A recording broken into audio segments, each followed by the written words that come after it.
This is windy, impenetrable forest, one of Africa's most famous national parks and the home of half of the population of the endangered mountain gorilla.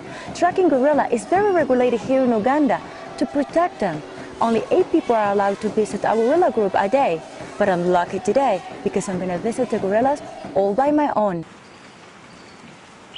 Deep in the mist in the heart of the dense Ugandan forest lives the largest of the living primates, the mountain gorilla.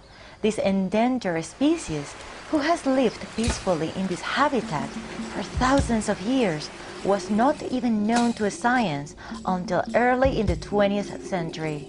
My fascination for this gentle creature took me to the depths of Uganda's windy, impenetrable forest, which is the home of half of the world's population of the mountain gorillas.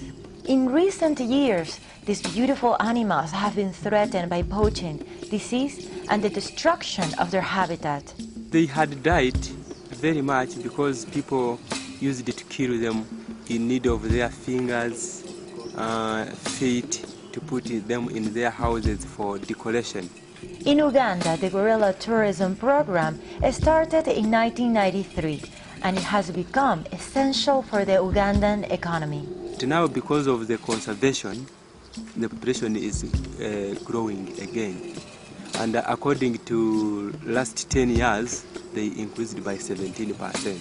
Because the tourism revenue has directly contributed to the development of surrounding communities, the locals have learned to appreciate the mountain gorillas. Important to the country economy, as well as people living in Uganda. They get employment, they get friendship with outside the people. Before a trek, a ranger of the Uganda Wildlife Authority lists the rules to follow, and these are strictly enforced. Number 1, you must maintain a distance of 7 meters from the gorillas. They are related to humans with 98.4% genetically. So that makes the gorillas vulnerable to human diseases and vice versa. However, the gorillas don't have the immune system to resist our diseases. A visitor who displays signs of any illness won't be allowed to track the gorillas, and the money will be refunded. Also, while in the presence of the mountain gorillas, you cannot drink, eat, speak loudly, or make sudden movements. Everyone who comes here dreams of seeing the mountain gorillas, but these beautiful animals are free in the forest, so there is never 100% guarantee that you will encounter a gorilla. Gorilla tracking means that you have to start from where the gorillas were yesterday. You follow them up until you reach where they are today. It may take 1 hour, it may take 4 hours, it may take the whole day. It is time to go gorilla trekking. Only 8 people are allowed to visit a gorilla family daily. I was assigned to the Mubare family. And this is the first group to be habituated in Burundi. It was habituated in 1991. So since 1991, this group has been seeing people up to now. But my luck didn't end there. My journey is going to be one of a kind. I am extremely lucky because there are several groups trying to see the gorillas, and it was only me in this group. And this is my Ugandan entourage. My guy David, whose last name happened to be Bone on the Road, Sion, my porter, and 2 armed rangers. With radio in hand, David is in constant communication with 2 other park rangers who are ahead of us, guiding us on which route to take.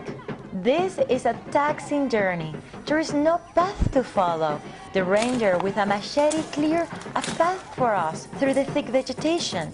At this moment, I realized how this area came to be known as the impenetrable forest. Sometimes it's so steep that it was like rock climbing but covered with wet vegetation and mud. We have to use our legs, arms, trees, and everything in between to get to the summit. Yet the thought of seeing the gorillas is enough motivation to keep me going. You are physically fit. I'm happy for that because this mountain is very steep. For the rest of the people whom you saw there, if they came here, they would not see the gorillas. The reason why I choose windy was because it was the impenetrable forest and is the most challenging. So I thought that this was going to be a very rewarding experience, and we're going to see probably very soon the gorillas. So let's continue. Suddenly, David stopped to show me a gorilla nest and fresh gorilla poo.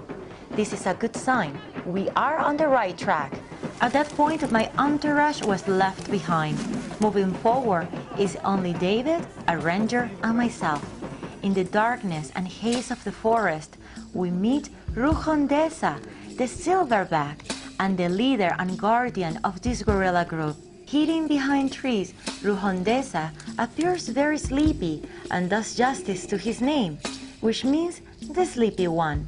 He softly opens his eyes to check what is going on and seems completely undisturbed by our presence. David tells me to follow him so we can meet the rest of the Mubari. And we find playful Canyoni, a blackback completely captivated by the leaves of a tree. This robust animal with long and muscular arms is actually an herbivore. The adult males or blackbacks can eat up to 35 kilograms of vegetation a day. Canyoni is so focused on his meal, he wouldn't even look at us, and David tells me to speak gorilla.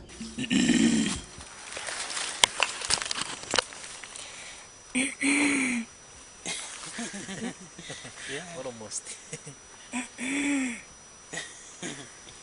I think he's not paying attention to my sound.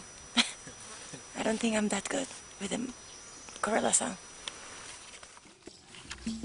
I failed to get his attention, and we continue our search for the rest of the family. Among trees, we encounter Kashundwe, a female gorilla, nurturing her 1-month-old baby. Kashundwe holds a tiny hairy baby in her arms. It looked like a human infant, the same size, the same awkward moves, crunching his minuscule hairy head against his mom's bushy belly. He was so little and vulnerable. I cannot control the tears as I film. I cry because seeing the baby gorilla is a sign of hope for an endangered species. I cry because I was moved by the motherly love of Kashundwe. I thought I had already experienced the best of my gorilla adventure, but then, suddenly, out of the bushes, Mujambi, a blackback gorilla, comes out and moves quickly towards me. We are face to face, less than a meter away. I remember the 7 meters rule, but this is their home, and they don't follow human rules. We are just visitors. Moving or running was not an option, as it could be very dangerous. I embraced the moment, staying calm, dropping my video camera, pretending to be a gorilla by scratching my messy hair and ribs in my best impersonation of Diane Fossey. Mujambi's big nostrils seems to be trying to decipher what the hell I was, and suddenly his tiny brown eyes look at me with tenderness. He was a wild animal, yet so human. He sat comfortably nearby me. His black hair was thick and long. The mountain gorilla has a very thick coat of hair to protect them from the cold climate of high elevation. In fact, it is the hairiest species of all gorillas.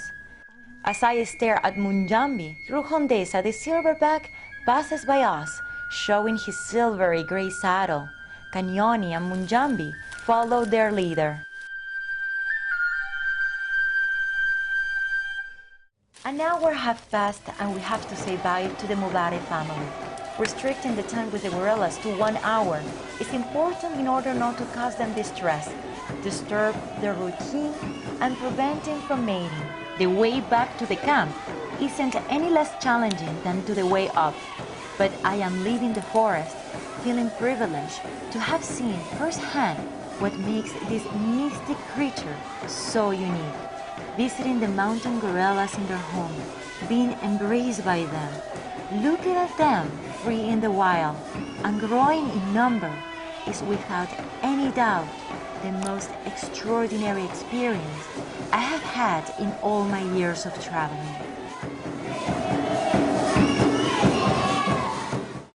Endangered species who has lived peacefully in this habitat for thousands of years was not even known to science until early in the 20th century. My fascination for this gentle creature took me to the depths of This is windy, impenetrable forest, one of Africa's most famous national parks and the home of half of the population of the endangered mountain gorilla. Tracking gorilla is very regulated here in Uganda to protect them. Only 8 people are allowed to visit our gorilla group. They had died very much because people used it to kill them in need of their fingers, feet, to put them in their houses for decoration. In Uganda, the gorilla tourism program, Uganda's windy impenetrable forest, which is the home of half of the world's population of the mountain gorillas. In recent years, these beautiful animals have been threatened by poaching, disease, and the destruction of their habitat. A day, but I'm lucky today because I'm going to visit the gorillas all by my own. Deep in the heart of the dense Ugandan forest, lives the largest of the living primates, the mountain gorilla. This